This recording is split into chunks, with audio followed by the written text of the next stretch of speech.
Let us see. पिछले class में कौन सा टॉपिक? मिक्सचर.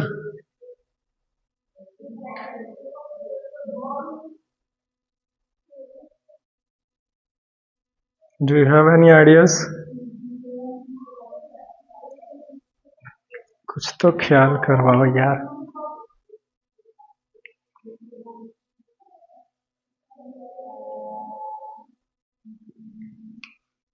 कहाँ तक कवर कर दिए थे?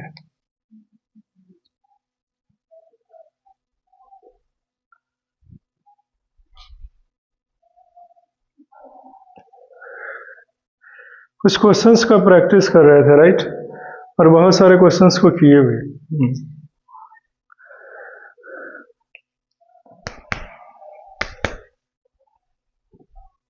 The case of A solution. Solution का केस लिया जाए. क्या है केस?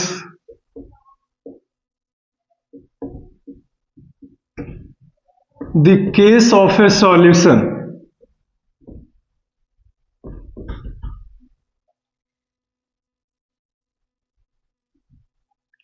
सॉल्यूशन का क्या शिकायत है? यहाँ पे कुछ प्रॉब्लम्स है, बट फिर भी ये सॉल्यूशंस हैं. क्यों? This is our topic.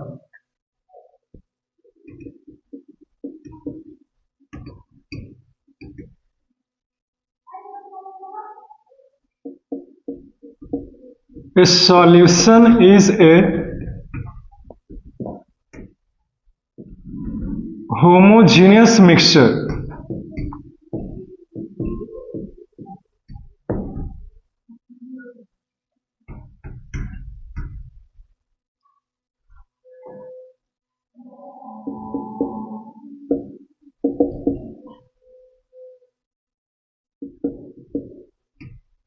While preparing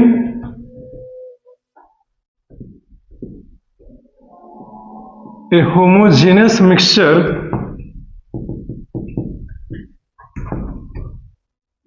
heat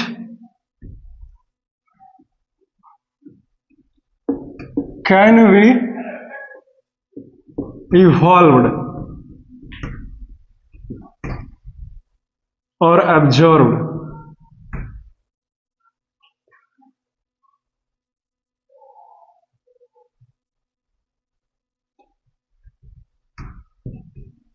Such as a sugar solution.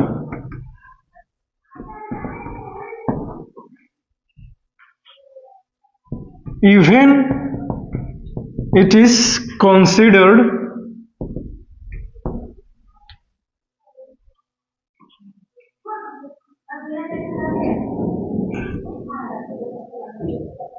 as a mixture. ठीक, हमारा टॉपिक है. आपने मिक्सचर और कंपाउंड में तो ये देखा ही कि मिक्सचर जो है वो फिजिकल चेंजेस हो रहा है, इसमें हीट वगैरह इस सब का नहीं यूज होता है, राइट? लेकिन अगर बात किया जाए सॉल्यूशन का, किसका? सॉल्यूशंस का, तो आपने अक्सर देखा होगा होटल ये सब में जब जलेबी के लिए चाशनी बनाया जाता है चीनी को पानी में घोर के, तो वहां पे क्या देख रहे होते हैं कि बाटर को पहले उस आग पे हीट किया जाता है और फिर उसमें चीनी डाल करके चीनी को इस प्रकार से मिलाया जाता है पका करके, राइट? तो उसमें तो हीट दिया गया, और चूंकि हीट को का लेन देन तो कंपाउंड में होता है, तो ये मिक्सचर में कैसे आ गया? सॉल्यूशन भी तो एक प्रकार का मिक्सचर है, लेकिन कैसा है? तो होमोजेनियस मिक्सचर है.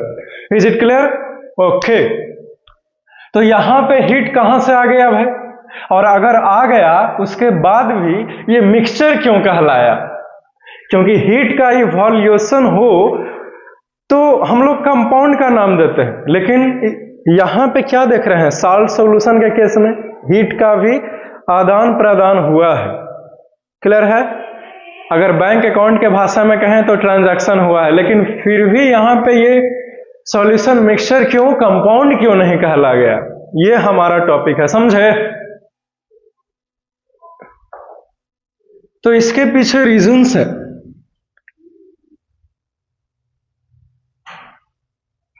लिखेंगे this is because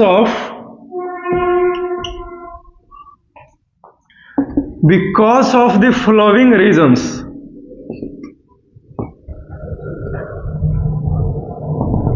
this means निम्नलिखित कारणों के वजह से इसे हमने मिक्सचर का नाम दिया है।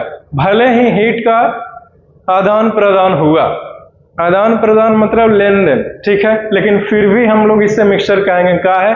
तो एक नहीं बल्कि टोटल 4 कारण है। सबसे पहला,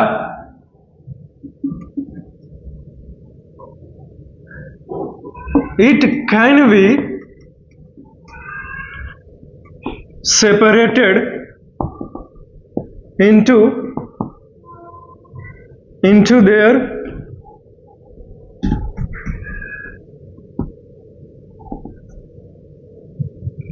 constituent। इट्स रहता है तो ज्यादा अच्छा लगता नहीं, into its constituents। क्लियर? पहला रीजन है, वो भी कैसे? तो बाई फिजिकल प्रोसेस।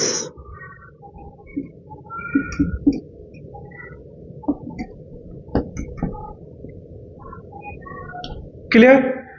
दूसरा, the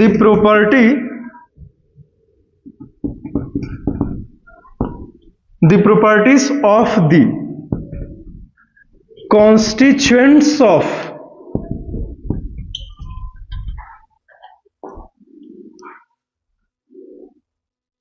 the solution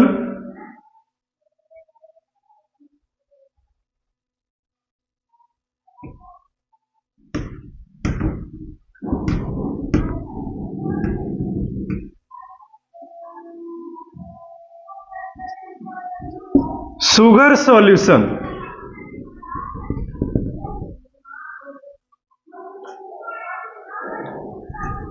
can be shown।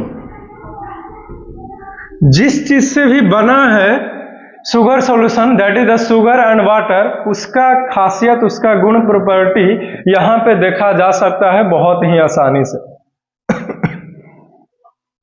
इसीलिए ये क्या होगा? मिक्सचर्स होंगे। तीसरा reason, the constituents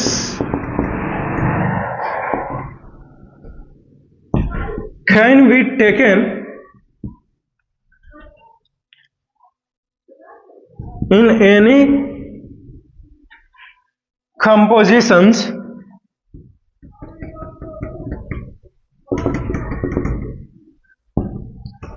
so it has no definite formula।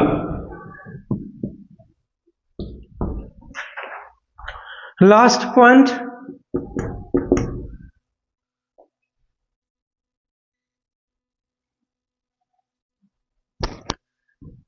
It has no fixed boiling point. चलो ये खत्म हो गया, ठीक।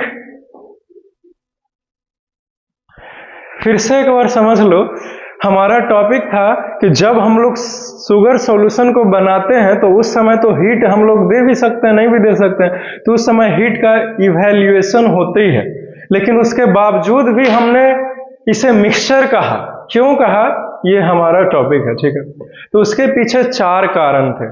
सबसे पहला कि आप जो शुगर का जो सॉल्यूशन है, जस्ट वेट, पता नहीं किधर से आए, अब ठीक है। सबसे पहला कारण लिखा कि जो शुगर सॉल्यूशंस है किससे बना है, उसका कॉन्स्टिट्यूएंट क्या है, कंपोनेंट क्या है, तो शुगर एंड वाटर। इन दोनों को अलग कर सकते हैं फिजिकल प्रक्रिया के थ्रू, इवेपोरेशन हो गया है कि नहीं, तो पहला खत्म। और ऐसा किसको कर सकते हैं अलग, दैट इज अ मिक्सचर, इसीलिए मिक्सचर है, पहला पॉइंट के हिसाब से भी। दूसरा देखिए, सेकंड में लिखा है the properties of the constituents of the solution can be shown. जो शुगर सॉल्यूशन का कॉन्स्टिट्यूएंट है, शुगर एंड वाटर, ये दोनों अपना गुण, विशेषता, प्रॉपर्टीज खोया नहीं है, अभी भी दिखा रहा है। तो ऐसा तो सिर्फ मिक्सचर में ही हो सकता है, इसीलिए ये मिक्सचर है। क्लियर? तीसरा, the constituents can be taken in any compositions. आप एक ही लीटर पानी में आपको जितना मन है उतना शुगर लीजिए, है कि नहीं? जैसे 100 ग्राम भी ले सकते हैं, 50 ग्राम भी, 150 ग्राम भी, 200 ग्राम भी। इसका कोई एक फिक्स्ड कंपोजिशन नहीं है कि इतना ही शुगर लेना है 1 लीटर पानी में, ऐसा कुछ भी नहीं है। और इसी के कारण इसके पास कोई एक डिफिनिट फॉर्मूला नहीं होता है, नहीं है शुगर सॉल्यूशन का, इसीलिए ये मिक्सचर कहलाएगा। तीसरा कारण। लास्ट में, चूंकि आपने इसको एनी प्रोपोर्शन बाय मास लिया है कॉन्स्टिट्यूएंट का शुगर सॉल्यूशन बनाने के लिए, इसीलिए इसका बॉइलिंग पॉइंट फिक्स्ड है ही नहीं, कितना पे भी बॉयल हो सकता है। 100 डिग्री पे भी, इससे ज्यादा भी जा सकता है, कह नहीं सकते। क्यों नहीं कह सकते? क्योंकि कुछ फिक्स्ड रहेगा तब ना जी, आदमी उसी चीज के बारे में ना बोलेगा जो जिस चीज का होना तय है या फिर कुछ फिक्स्ड है। जिस चीज का गारंटी नहीं, वो चीज कैसे बोला जा सकता है? क्लियर? ठीक, तो ये खत्म हो गया, समझे? ये तो था शुगर सॉल्यूशन की बातें करते हुए। अगर हम लोग बात करें साल्ट सॉल्यूशन का, तो साल्ट सॉल्यूशन के लिए भी यही कारण चारों के चारों हो जाएंगे। क्लियर? लिखाना है या लिख लोगे? अपने से कुछ तो लिखा करो।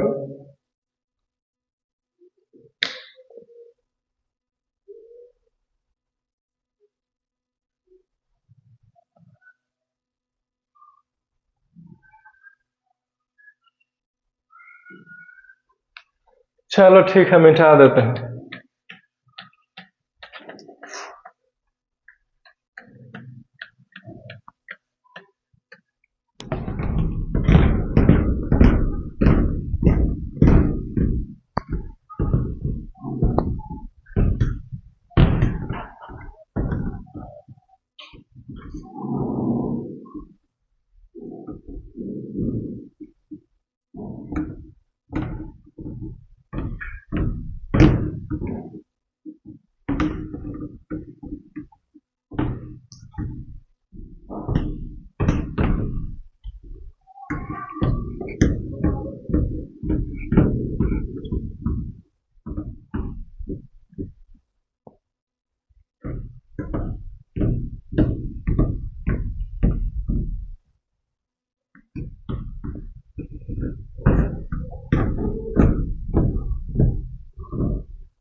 हमारा क्वेश्चन है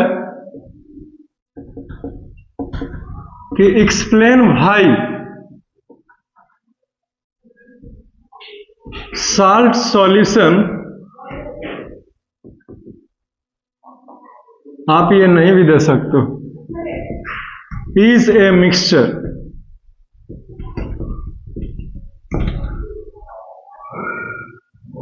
आंसर लिखो। Salt solution is considered as mixture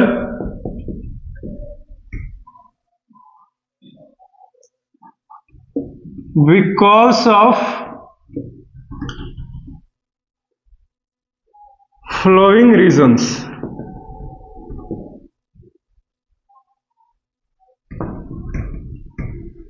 clear? सबसे पहला, salt solution can be separated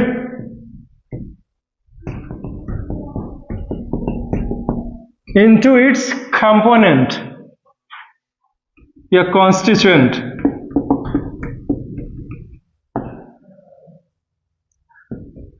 by physical method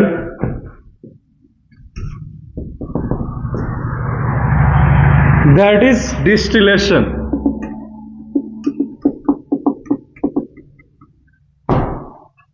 Distillation just like vaporization. ठीक,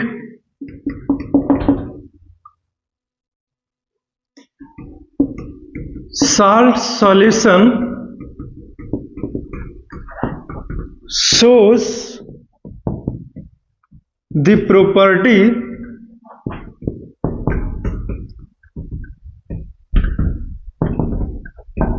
of their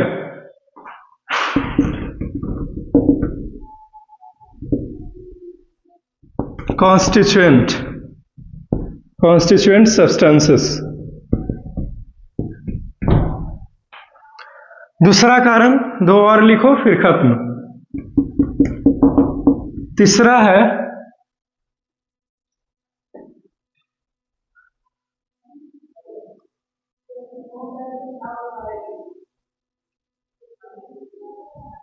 salt can be combined in any composition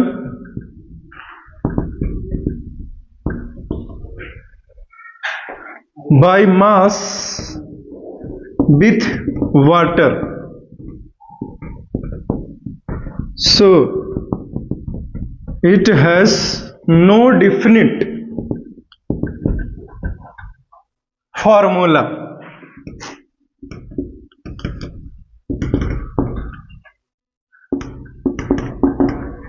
अगला देखिए,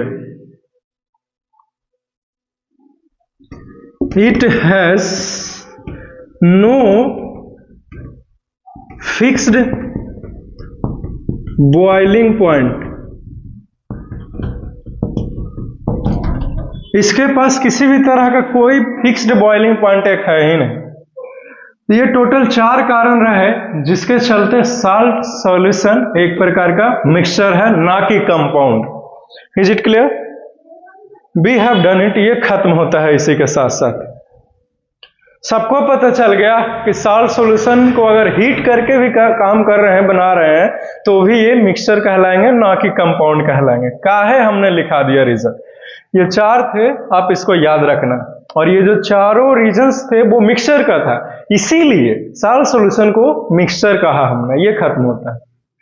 ठीक, इसको एक्सप्लेन करने लायक चीजें तो है ही नहीं, क्योंकि बार बार इसी चीज को तो बताते आ रहे हैं संतुष्टि के लिए। ठीक है, साल्ट सॉल्यूशन को हम लोग अलग कर सकते हैं फिजिकल मेथड के द्वारा, that is the distillation, just like a vaporisation, evaporation. ठीक है, साल्ट भी अलग हो जाएगा और वाटर भी ऐसे अलग हो जाएंगे, सनलाइट में उड़ करके खत्म हो जाएगा। दूसरा देखिए, साल्ट सॉल्यूशन में जो भी कॉन्स्टिट्यूएंट है, साल्ट और वाटर, ये दोनों का प्रॉपर्टी शो करता है। अगर इसको पिया जाए साल्ट सॉल्यूशन को, तो नमकीन भी लगेगा और प्यास भी बुझेगी, खत्म हो गया। तीसरा, साल्ट सॉल्यूशन जो कंबाइन किया है वो कोई भी कंपोजिशन में रह सकता नहीं।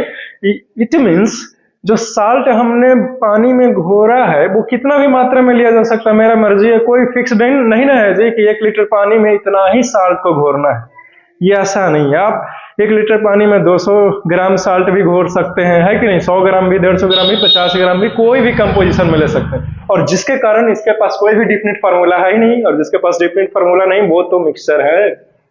It has no fixed boiling point, क्योंकि इसका कंपोजिशन ही फिक्स्ड नहीं है, इसीलिए इसका कोई भी बॉइलिंग पॉइंट फिक्स्ड नहीं हो सकता। इसी के साथ ये खत्म होता है। चलो लिख लिया, मिटा दें। Very good.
Next topic,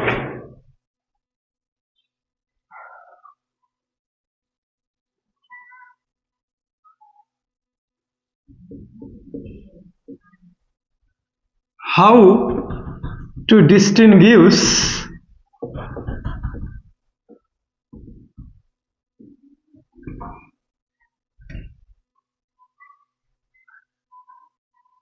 a pure water from a solution.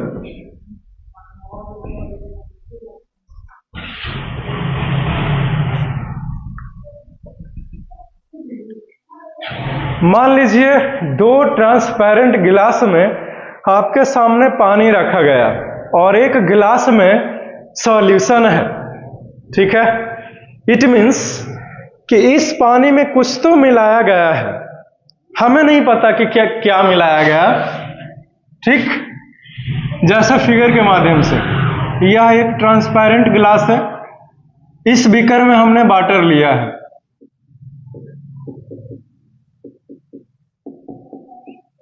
This is the figure A and this is the figure B.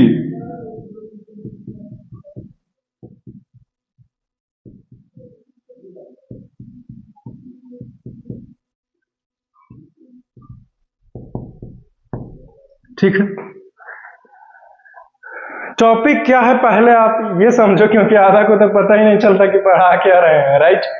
Topic है हमारा कि दो गिलास जिसमें देखने में लग रहा है कि पानी है, ठीक, लेकिन एक लड़का आया, दोनों हाथों में एक एक गिलास दे दिया, ठीक है, दो गिलास हो गए, फिगर ए फिगर बी।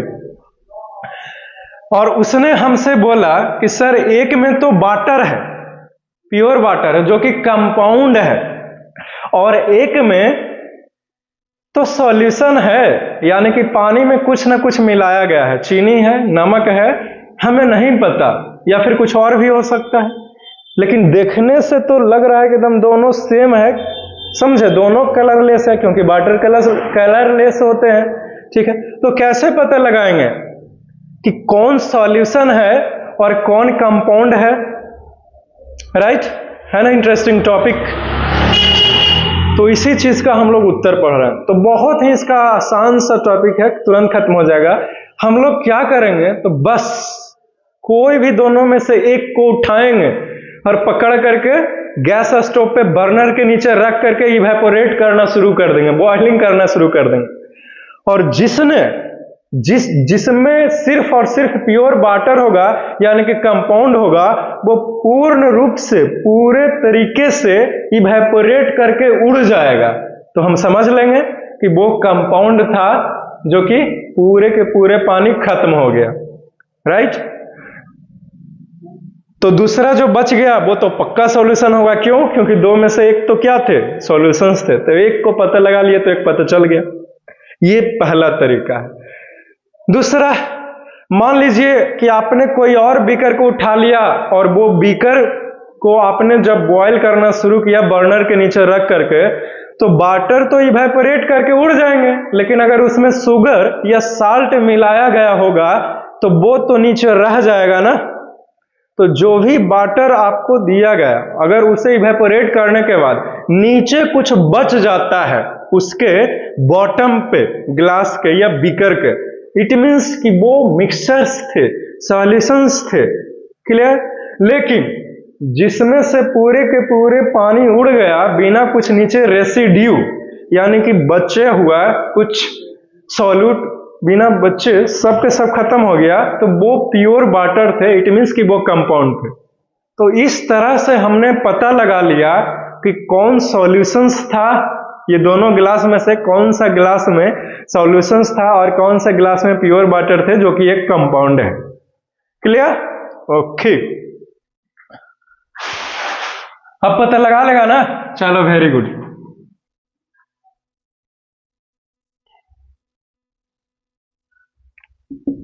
लिखेंगे, फिगर बना लेना। We have given two glasses in which one is a solution is a sugar solution. मान लो शुगर सॉल्यूशन ही है कि नहीं? एक को पता लगा लेगा तो बाकी सब अपने आप से पता लग जाएगा, क्योंकि कैसा भी सॉल्यूशन क्यों ना हो. Clear? And another is pure butter which is a compound, जो कि क्या है? एक कंपाउंड है. तो प्योर बटर से सॉल्यूशन को कैसे पता लगाइएगा बोलिए? तो next step, we can distinguish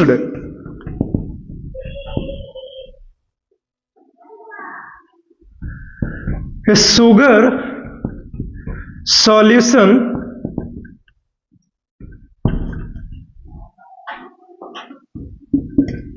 from a pure butter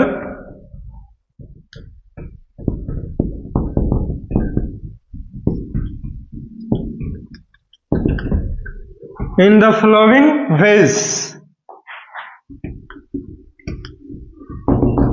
निम्नलिखित तरीकों से पता लगा सकते हैं. Number 1,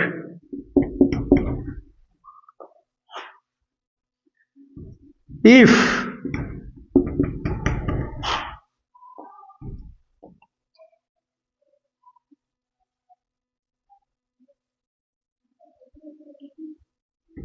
the given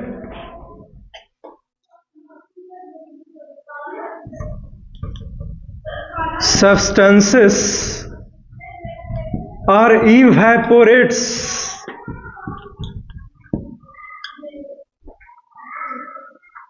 without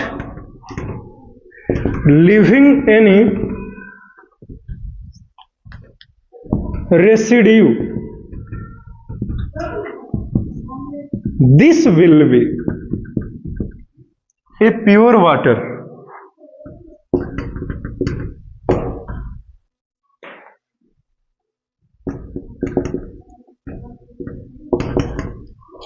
If the taken solution नहीं लिखेंगे अभी. If the given substances leaves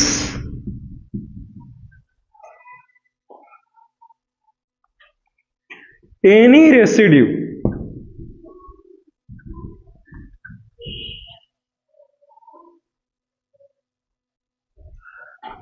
on boiling, then this will be a solution. है, चलो खत्म हो गया जी. इसको लिख लो, ये खत्म होता है. ठीक है, फिर नेक्स्ट टॉपिक पर मूव करते हैं जिसका नाम है the case of an alloys.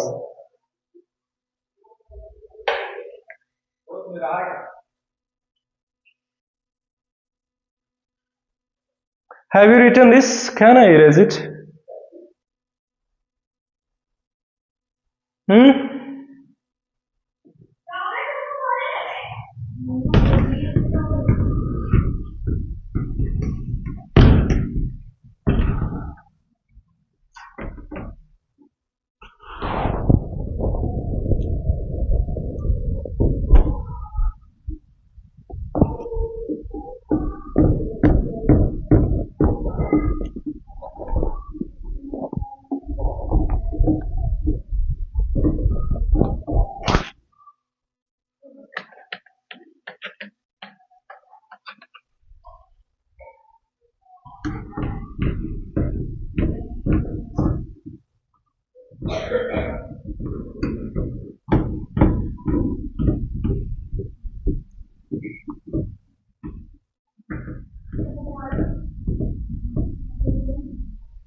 आगे चले,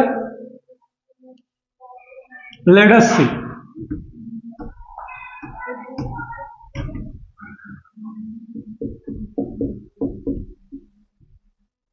The case of an alloys.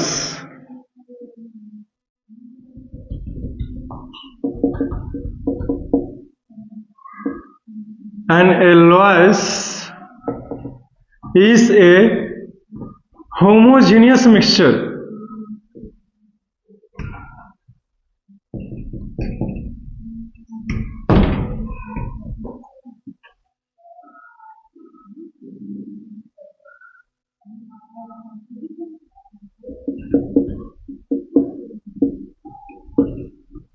And alloys such as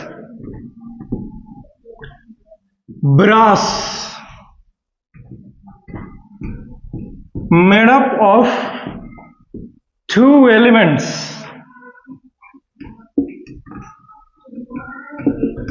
copper and zinc.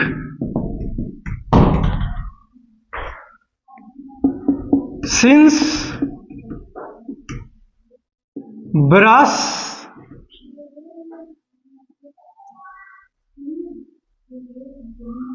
is a homogeneous mixture,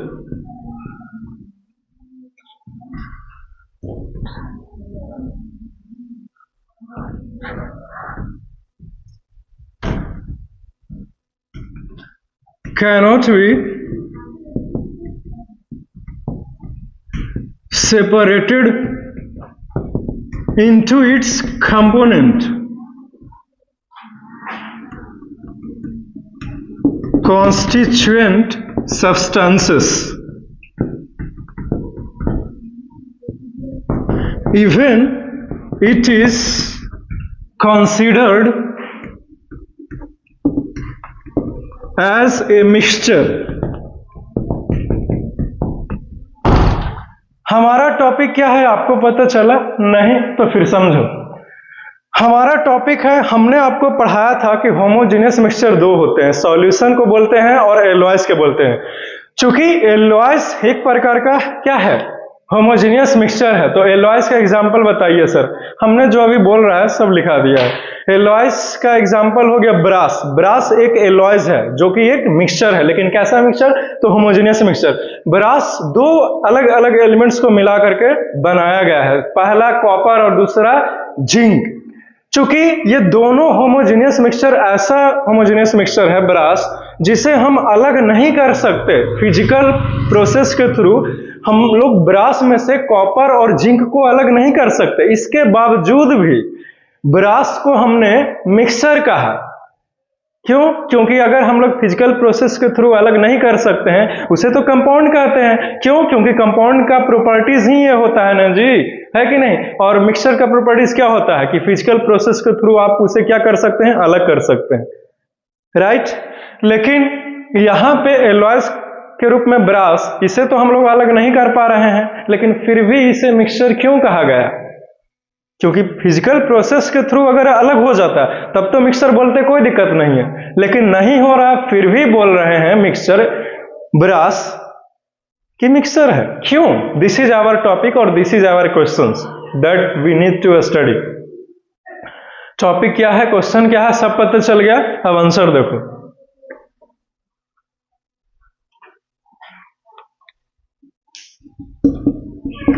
A brass is considered as a mixture because of following reasons.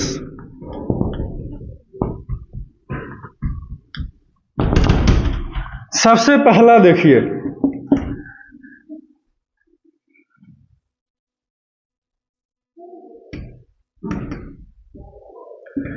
brass shows the properties of its constituent substances. Constituent substances पहला कारण जिसके चलते हमने brass को mixer किया, बोला है और रखा, मिक्सर के कैटेगरी में लिखा दिया। दूसरा reason,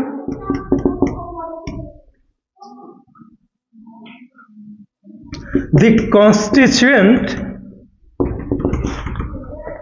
of brass can combine in any ratio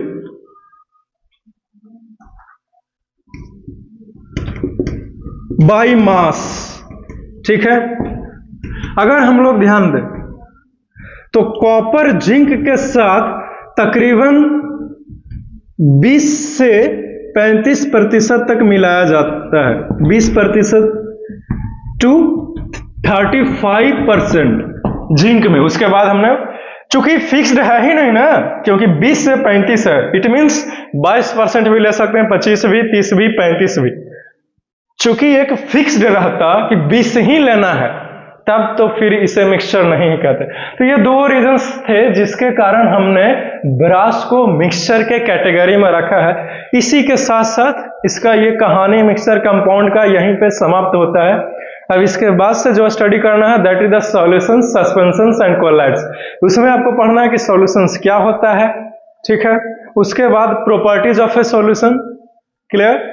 उसके बाद टाइप्स ऑफ ए सॉल्यूशन, तो बहुत सारा तरह के सॉल्यूशंस होता है, एक नहीं तकरीबन 6 है, मेरा मतलब है कि 5 है। और फिर दो अलग से भी पढ़ना, that is the saturated and unsaturated solutions. उसके बाद सस्पेंशन, फिर सस्पेंशन का प्रॉपर्टीज, फिर कोलाइड्स, कोलाइड्स क्या होता है, फिर प्रॉपर्टीज ऑफ ए कोलाइड्स, फिर उसके बाद और भी टॉपिक है, ठीक।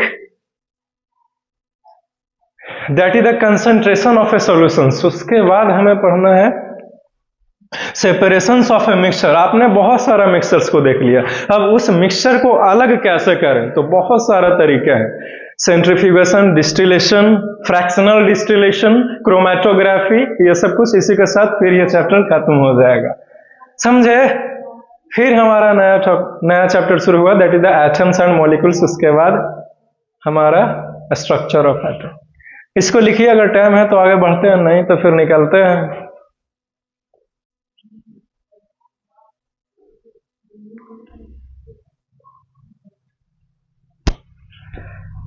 लिख लिया जी,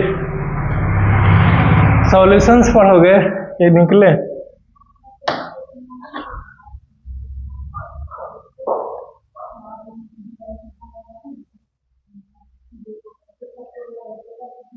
हैव यू रिटन दिस? इसमें से कुछ पूछना है तो आप लोग, you can any time anywhere you can ask me. Any time anywhere नहीं, मेरा मतलब एनी टाइम, बट एनीवेयर नहीं। एनी टाइम हो सकता है लेकिन एनीवेयर नहीं हो सकता, राइट। इस चीज का ख्याल रखना, ठीक।